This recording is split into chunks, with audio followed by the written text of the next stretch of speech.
Speech प्रधानमंत्री नरेंद्र मोदी की, और स्पीच का अगर आप जिस्ट निकालें, अगर लबो-लुबाब निकालें, अगर उसका सार निकालें, तो तिरंगे को साक्षी मानकर लाल किले की प्राचीर से 10 साल का हिसाब प्रधानमंत्री नरेंद्र मोदी ने दिया। करिश्मा थ्रू कम्युनिकेशन, जिसके लिए प्रधानमंत्री नरेंद्र मोदी जाने जाते हैं, उसकी एक और वानगी उनका ये 10वां लाल किले की प्राचीर से राष्ट्र के नाम संबोधन। शुरुआत चुनौतियों से करी, शुरुआत में ही मणिपुर हिंसा का जिक्र किया, देश मणिपुर के लोगों के साथ है ये आश्वासन दिया, और साथ ही साथ शांति से समाधान निकलने की बात भी कही। इसके बाद उनके भाषण में जिक्र आता है 1000 साल का वो कालखंड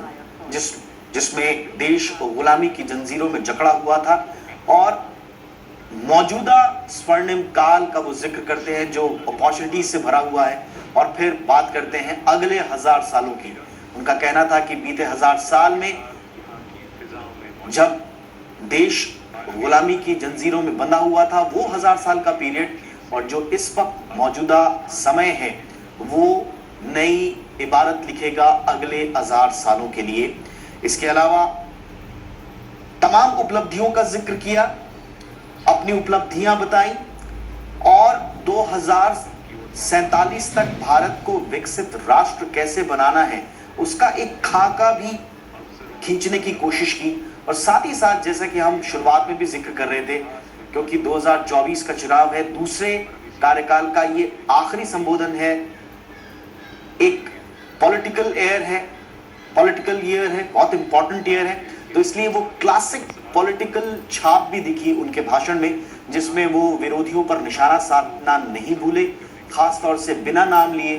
कांग्रेस पर निशाना साधना नहीं भूले, और साथ ही साथ एक कॉन्फिडेंस भी पेश किया